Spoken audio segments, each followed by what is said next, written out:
how can you turn around any mindsets that are causing discontentment, where it's hard to be grateful? It's hard to be appreciative when it's like, oh, the holidays, and we all have our own baggage and drama and family issues or lack of family issues or emotional severs. Shift your mindset, take that key and go, I'm grateful for what I do have. Lord, show me creative ways to see this scenario in a different way. Hey friends, thanks so much for joining us.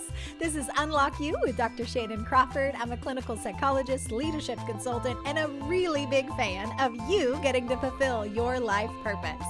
I want you to get unstuck and unlock your potential relationally, emotionally, spiritually, and vocationally. Thanks for joining us, and let's get started.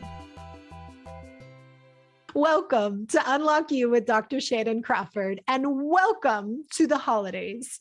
It is the perfect time to idealize and fantasize about the perfect life and compare yours to what Hallmark Channel has shown us, or social media comparisons of other people having clean children and homes that are actually decorated with a cohesive theme instead of what you and I live in, or the relationships and the coordinated outfits for the family photo and everybody getting along at the big, beautiful feast of a meal.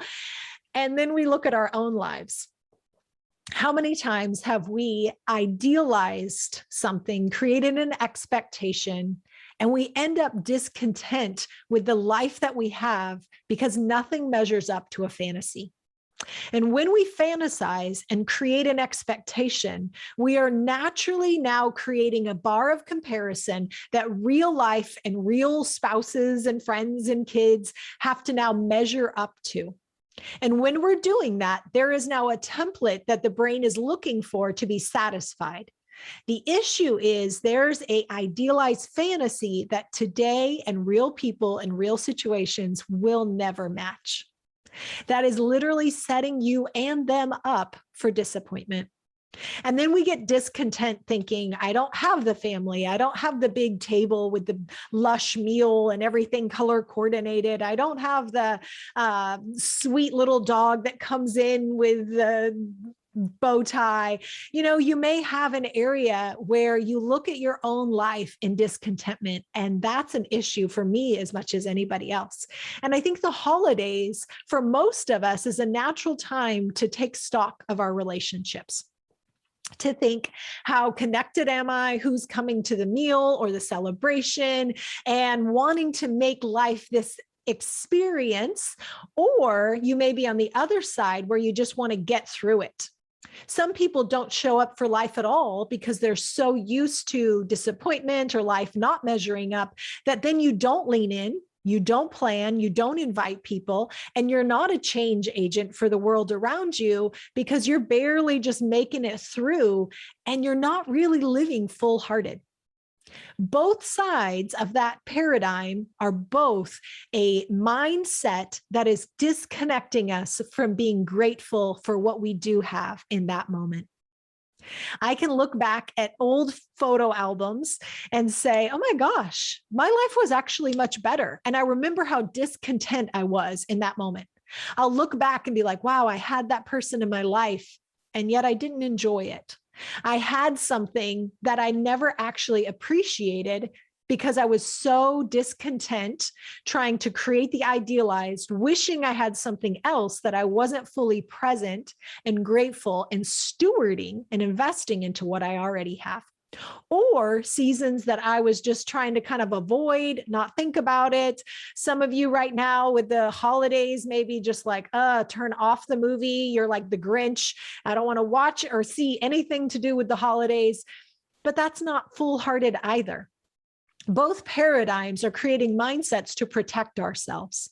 One in a fantasy, which is a natural defense mechanism where I'm trying to create the idealized, which by virtue will always make reality lackluster. And on the other side, there's those that just want to get through it. They may write a little card on the way there. They may just show up in their jammies, watch the TV with the TV tray and just kind of do life. Neither of which That one is creating a mindset of protecting myself from disappointment and really leaning into relationship when there may be people who need you to call them into relationship. So learning from my mom, we always had family that was really far away. So we didn't get to have the big Hallmark version of extended family and everybody getting together. We had just the four of us. And so out of our own need for relationship, my mom would always invite people over. And to this day, it is still a tradition where we invite people over. And especially with her going to heaven, last year and this year have been real times of my soul feeling anxious about the holidays and being alone and afraid and anticipating, how is it going to be? I don't want to be disappointed. I don't want to be lonely or sad. I want it to be magical. Dang it. Maybe that's just me. I don't know. You might have your own stuff, but the holidays cause me to take stock of relationships. Human nature is I want to think about all the people that are going to show up for me instead of how can I serve others? How can I be a conduit to bless others? And I was thinking, man, I'm just longing for intimacy. I'm longing for relationship and community and connection.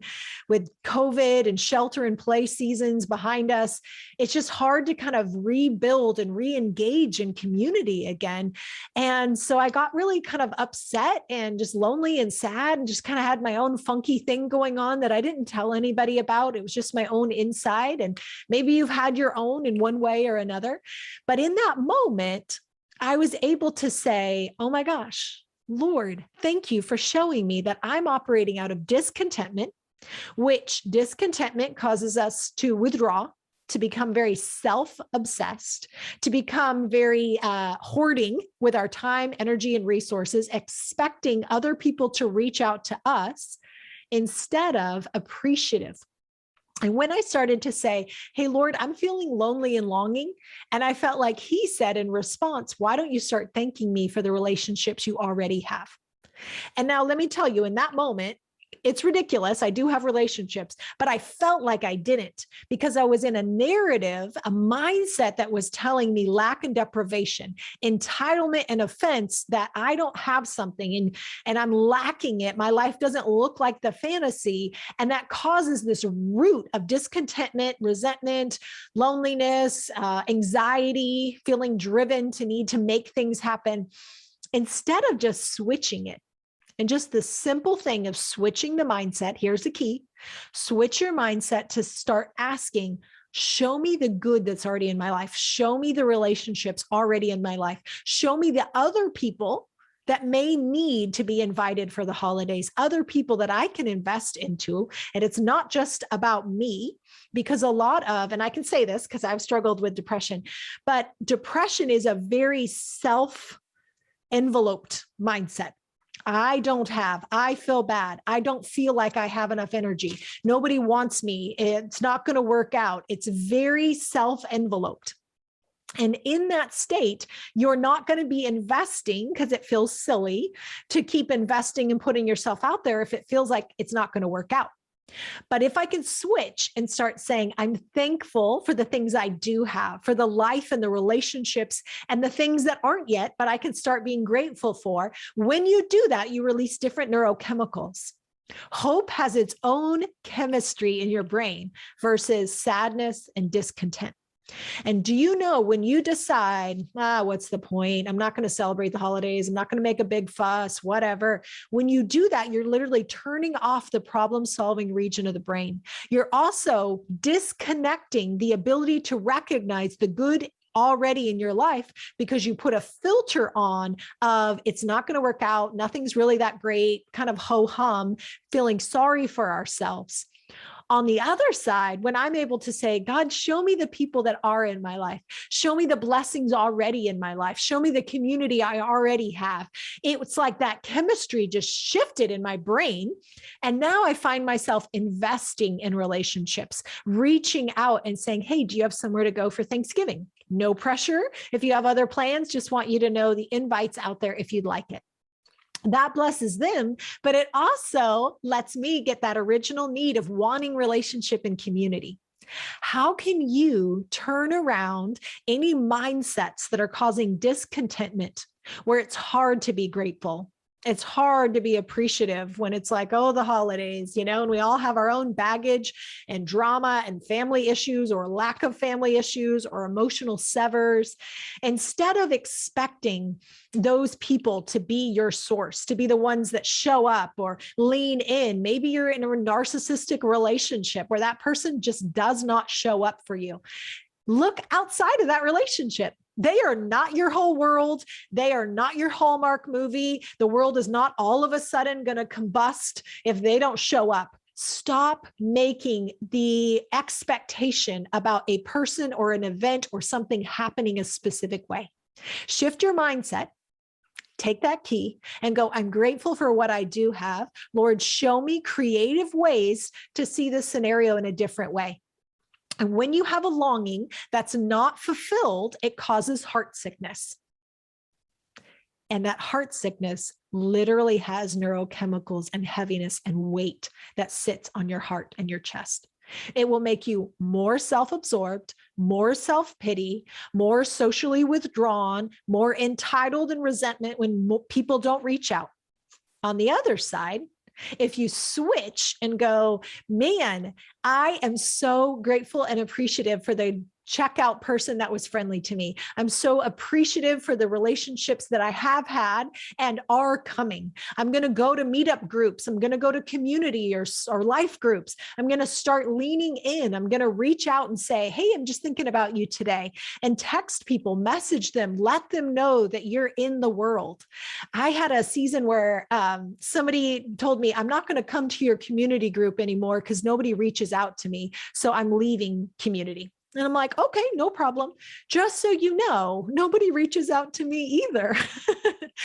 But if I let that stop me, then I'm probably going to walk away from a lot of different community. And that's fine. Each of us have different seasons to be in certain community. But it made me think, I'm so grateful that I didn't have a mindset that I needed others to reach out to me. What I found as I talked to people, because it made me go, people aren't reaching out to me either. And I asked them, and it never crossed my mind that because you may come across as busy, or you have a lot on your plate, or you have a lot of family or responsibilities or work, people don't reach out because they think you're busy and they don't want to get in the way. And I found out, oh my gosh, so many people probably want to be in my life, but I come across as so busy. And if I'm not leaning in, reaching out, initiating, they feel like they're imposing and they don't want to step in where they're not wanted. So for many of you, you may be waiting for people to reach out to you. And if you just mind read why they're not reaching out and they think they're too good, or, whatever judgments that our brain will come up of why people aren't reaching out.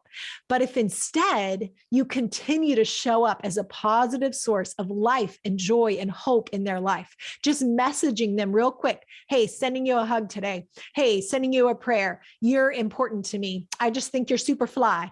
Whatever to you and your relationship would be organic and make sense, I recommend initiating, letting people know you're available to hang out, letting them know, hey, in the next month or two, can we carve out time for coffee? There's so many relationship opportunities that we don't recognize just because of the lack of investment over time. Many relationships start really fun and fantastic, but if we don't have the perseverance to continue investing, then it just kind of falls by the wayside and they become a nice acquaintance on Facebook or Insta, but I'm not necessarily doing real life with them. And then they don't show up in the real events like the holidays. I just got a message today from a dear friend, and she was like, hey, when are we doing friends, family, Christmas? We're not actual family, but we're going to do our own version. And it just lit up my heart. But at the beginning of this season, I felt like I didn't have any friends, right? I went in that negative place, longing for relationship. And how many times we don't see reality objectively because my emotions create a filter. It's totally wrong because many of us have more relationships than we realize. But by reaching out, investing, leaning in, now the other people feel that they have space, that they're wanted, they're invited into your life. I work with a lot of leaders, a lot of influencers, and they're actually very lonely. One of the things might be others don't know that you have space for them. You haven't been hospitable to let them know I'm making room intentionally for you. Now, obviously, we can't do that with everybody, but you can find in your heart of hearts, who are the people that I really want to do life with, that I want to go deep and invest, and make sure that you're reaching out, leaning into their special occasions, holidays, times to celebrate, times to mourn. And that will help you switch your mindset from discontentment of nobody's reaching out, I'm going to leave this community, into, wow, I'm so appreciative and so grateful for the time I do get with people. And when you switch that mindset and you go, I'm thankful for what I already have, it helps you cultivate the soil of your existing life, your health, your relationships, your finances, your exercise routine, whatever the area is. And now you're going to get a great harvest, and your life becomes a lot shinier than just looking at the dull versus the idealized. So may we let go of the idealized, stop being discontent, and then switch over here and say, I'm grateful for, I'm leaning in and plugging into the areas that are already good. And I'm going to start harvesting and tending to those areas as a steward, and then expect really great harvest from those areas. Not creating expectations like people are going to say or do or show up in a certain way, but I'm going to now be a conduit of hope, that I'm going to bring other people in. I'm going to be an opportunity that they get to have somewhere to celebrate, instead of always expecting others to initiate. I love you guys, and I pray this holiday season is magical in its own organic way, that it doesn't look idealized or like the Hallmark channel, but that it looks like your own version of what you create it to be. And I give you permission, not that you need it from me, but I hope that you give yourself permission to make your own holidays your own way. If that's tacos, if that's matching jammies, if that is dressing up and just going to a friend's house for glam, whatever to you feels funny and silly and wonderful, like Elf is the greatest movie ever, has to be watched on Thanksgiving. Make it special. Lean in. Try not to just get through the holidays and the busyness. Try to make it something magical for others as well as for yourself. I love you, and I am super excited to hear how the holidays are wonderful in their own organic way for you. Bye, guys. See you next episode. Hey, thanks so much for watching this episode of Unlock You. It is our dream to invest in you. And one of the ways you can do that is by getting more of the bonus material, the content, and to know about future events. Head to the website, drshannancrawford.com, subscribe to the newsletter, and you'll be the first to know what we're rolling out. And we want you to truly get unlocked so that you can thrive, not only for yourself, but also for the greater calling on your life. Let's link arms and do it together. See you in the next episode.